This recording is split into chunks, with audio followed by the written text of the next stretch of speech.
We got two more guests. One of them I know who it is. That's coming up at 3:30, but it's not 3:30. It's 3:15, and we have a guest that I don't know who it is. That's right. Our last special guest of the day, a guy that the first time I ever met him, when he came to North Texas, I told him, buddy, it's going to take me a minute to warm up to you because I am so sick of seeing that video of you and your pass to Michael Crabtree. We've got USC Offensive Coordinator Graham Harrell on the phone with us. Wow, Coach Harrell, how are you? I'm doing great. How about yourself? I'm excellent. Where are you in LA? Did today find you Yes, in sir. LA? I'm in LA. Okay, fantastic. Well, thanks for joining us. First and foremost, most importantly, how are you? How's the family? How are things going these days in these crazy times? They're different, but especially out here, they're pretty different. But we're healthy and things are good. So, and it really, the weather's perfect out here. So, I'm out of the Texas heat. We're healthy, so I can't complain too much. I get, that's a good place to start because you are from Brownwood, and then you played your high school football at Ennis, but then you played with Saskatchewan, you played with Green Bay, you played with the New York Jets. You've been all over. Did you just finally decide that you are just interested in good weather? Yeah. Well, when it came down, I was tired of seasons, all those places you named is miserably cold. And then I grew up in Texas, obviously, where it gets pretty miserably hot all summer. And so I came to Southern California, and now it's 75 degrees every day. There are no seasons, and you don't have to worry about the weather. So that's, I guess that's what we can say it came down to. You're a guy who has you've bounced around and you've been in the coaching community now for a while, but you are also a guy who now you're experiencing this pandemic and not being able to be with your guys as much as possible or as much as you wanted to. How has that kind of changed your approach this offseason? What have you been doing? Because look, toe's going to meet leather eventually, and there's not going to be any excuses then. So what have you guys been doing to keep sharp and keep prepared? Well, you got to get creative, to be honest with you right now. And during when it was really locked down, when things were really closed off and we couldn't be around at all, everything was virtual, which, and I'm telling you can't replace live reps. And so we got one practice of spring ball in, and then we got shut down. And so, I don't think anything can replace the reps that we missed for spring ball and stuff like that, actually being out there on the field and playing. But I do think that through the pandemic and through the Zoom calls and stuff like that, we probably watched more tape and we're able to meet with guys more than we've ever done. And so you get a lot of that too. And I think that more than anything for quarterbacks, particularly, you can try to get them to truly see, like, hey, I think that the most important thing is that the quarterback's kind of seeing the game the way that you're seeing it, the way that you want to see it. And having all the downtime and being able to do nothing but watch film hopefully allows you to set that up right and set it up where the quarterback can, you and him can get on the same page to the point that everyone's seeing the game the same. You're a guy who's been around a lot of quarterbacks. You're a great quarterback yourself. You've been around some spectacular quarterbacks, some that really look the part, and also guys like Mason Fine who are just, who go out there and just produce. Can you pinpoint, as one of the better quarterback coaches in America, can you pinpoint what is maybe the difference between a good quarterback and a great quarterback?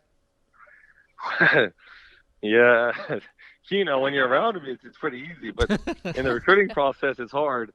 Because I think, honestly, the most important thing are a lot of intangibles, and probably the most important thing is how can they rally the troops? Can they get the guys around them to elevate the level of play because they're on the football field? But like I said, that's hard to evaluate. You can't really see it on film. But the best ones have it, and that's what made Mason Fine so special. The kid that I have here at the freshman I played last year, Keaton Slovis, he's the same way. When he sets foot on the field, we're a better team. And yeah, he's a very talented kid, and that plays a part of it.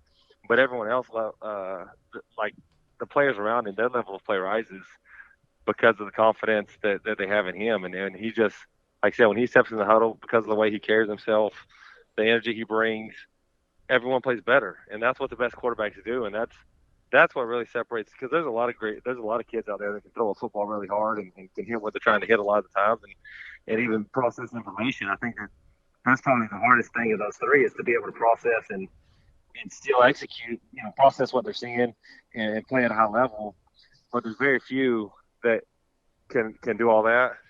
But also, like I said, they have all the intangibles that make everyone around them better, and that's what makes them winners. We're talking with Graham Harrell, the offensive coordinator of the USC Trojans here on Texas Football Today. Get involved in the conversation, hashtag TF Today. Coach, you won pretty much everywhere you played, whether it was at Ennis or it was at Texas Tech. I'm interested whenever you look at. I know you keep track of your alma mater there at Tech. Have you had an opportunity to chat with Matt Wells? Have you had an opportunity to stay close to the program? What do you think about the direction that the Red Raiders are heading? I think they're still looking for that magic ever since Leach left, to be honest with you. But, I don't know.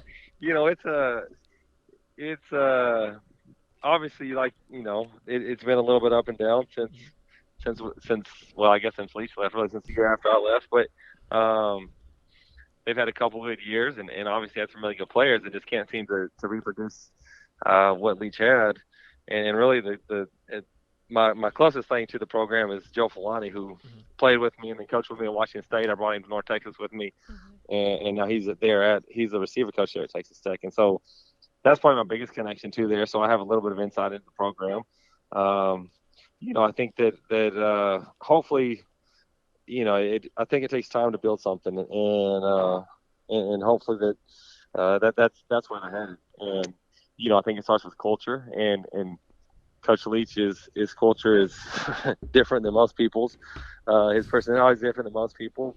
But if you get all the guys to play really hard and play together, I think you have a chance to be successful anywhere you are. And that's what, from what I can gather from Joel more than anything, is kind of what they're trying to do there. And if that is what they're trying to do, I think that maybe again we can get things rolling again. But that's a special place and a good place, and obviously I had a blast going to school out there. It's a great place to go to school, and then we had a good run out there. But I don't know what exactly it's going to look like and moving forward, but hopefully we're headed in the right direction.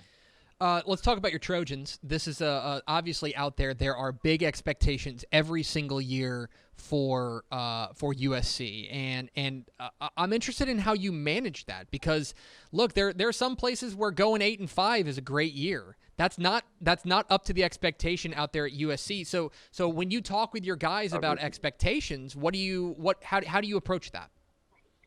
That's to be honest with you, that was the biggest pull to USC is to me, one of my goals in coaching, obviously, is to win a national championship. And there aren't a lot of places that honestly you can say, like, realistically, you could do that every year. SC is one of those few schools that's one, expected to play at that level, and two, you have a realistic chance to do it. If you go out there and take care of your business and do what you're supposed to do, you have a chance to do that. And like you said, you 8-5 very many times at SC, you're probably not going to be here very long. So that's just what it is. But it's a great place to be. And like I said, the expectations are always high, and that's the way. And we don't shy away from that, especially when we talk to the offense and stuff, because we think we have a really talented crew that can go win a whole lot of football games. And so, that's what I think, and kind of like what I talked about with the Tech. We try to preach culture and all that more than anything, because we're going to have very talented guys, and we have a room full of really talented guys that do a lot of special things. And if we can play the right way, if we can get them all pulling the rope in the same direction and doing things right, we think we're good enough to win any game we play. And so, and again, we don't shy away from that with them. It's hey, we're good enough to win every game on that schedule, and that's got to be the expectation, and we got to work and do everything in our power to put ourselves in a position to win those games. And so that's the messaging. That's what we try, and that's what we're trying to do. You're in a family of coaches. Clark and your dad and just all sorts of guys all over the place. It seems like there's so many Harrells out there.